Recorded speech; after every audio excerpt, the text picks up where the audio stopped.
Hello everybody, welcome back to today's video. If you looked at the thumbnail, you guys are probably here to see my progress with riding bareback. And like probably almost everybody else, I started off by getting a pony, getting it lined up to the mounting block, and then me sitting on it. My first time riding bareback, I remember so vividly. I was so excited to be on a horse without a saddle. The feeling was absolutely incredible, and this is when I fell in love with riding bareback. But as of riding bareback, you can also trot and canter, so why not the first time ride bareback? Let's do that. And I very quickly fell off. Then my pony ran away from me. But that didn't stop me from asking my trainer every week if I could ride bareback. I started off with Peaches, and it was usually just cooling her out bareback. But I still wanted to do more with riding bareback than just walking. So the next lesson, after I then tried trotting again, hoping not to fall off like last time, and it was a success, and I also learned how bouncy Rooney is. I then also discovered that I could also jump bareback and loved it too. I also fell off. Poor Rooney tripped before the jump. Along with riding bareback and jumping bareback, I then tried mounting from the ground and realized how short I was compared to a 13-hand pony. After a lot of work, I managed to get on. Don't know how. But mounting was one of the hardest things I learned. There was definitely a big learning curve and a lot of struggle, but my balance was improving every single lesson I was riding bareback. If there were jumps in the arena, I would jump bareback at the end of every lesson. I have barely any video of it, but here's some of the videos I do have.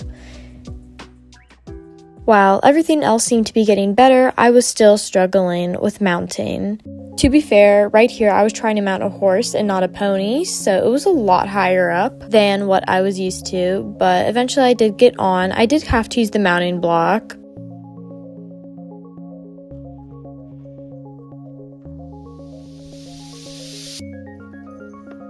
Did you get up the first time?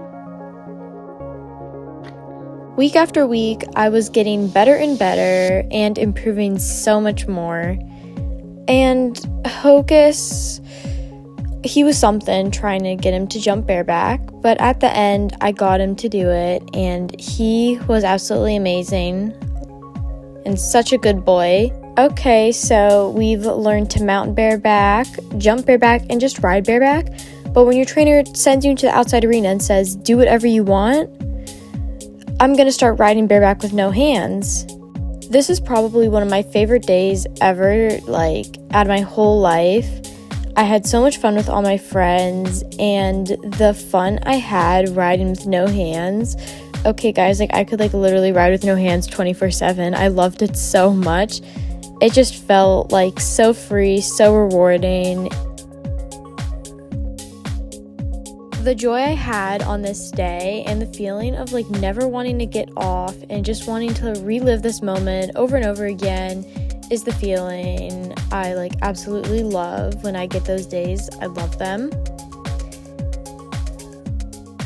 This is also one of my absolute favorite memories with Callie. I love Callie so much. After that lesson, about a month later, I had a little idea, and I did have to replace the mounting block. I got Callie, and then I still was struggling to mount her because she was tall back then. She's kind of short now because I got taller, but I warmed up over the jump once. If you know this video. But then after that, I then got her and asked for the canter, and please, let's just appreciate this transition. But this idea had sparked in my head, and then I had to do it. No hands, jumping bareback. And as time went on, the ideas, they got more and more and more fun. Like, oh, let's do side saddle bareback. That's such a great idea. This video right here makes me happy for no reason. I don't know why. And while we're at it, let's just trot side saddle bareback. But as time went on, I found myself only cooling horses out at the end of the lesson. There were no jumps in the inside arena for me to jump. I wasn't allowed to trot. And little did I know that this was the last time I was going to be riding bareback for about 3 months. After I convinced the new trainers into letting me trot Callie bareback to cool out at the end of the lesson, my bareback joy was definitely still there. I was so excited when they did say yes to doing this, and little did I know this was the last time I was ever going to be on Callie, as she just kept getting more spicy, but she will always be my favorite horse to jump bareback. For my birthday, I was allowed to ride bareback, loved it so much, and I definitely was still missing the feeling, only being able to ride bareback every couple months. It made me sad knowing that last year I was riding and jumping bareback at the end of every lesson, and that was all gone. But camp gave me all the excitement, as the river ride and trotting bareback on trails really just brought my bareback love back up to the standards I'd been looking for.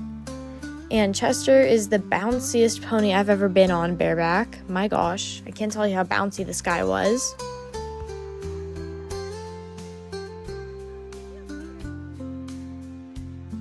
I started realizing that riding bareback is more of a treat now than an everyday thing.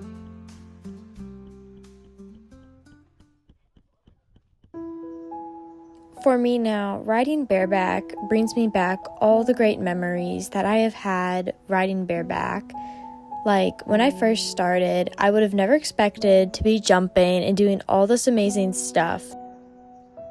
It's crazy to think how the littlest things can bring you so much joy in the sport.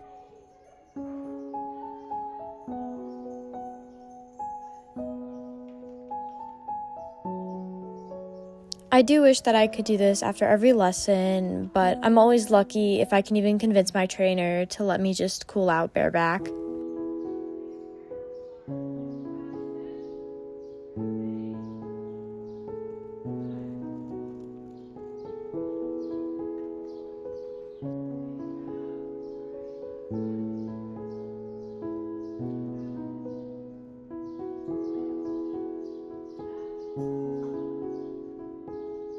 After these 2 years, I do think I have improved a lot, and I'm super happy with where bareback has taken me and all the amazing memories I've made with the horses and my friends. It's currently August 27th, and I don't know the next time I'll get to ride bareback, but hopefully it'll be soon.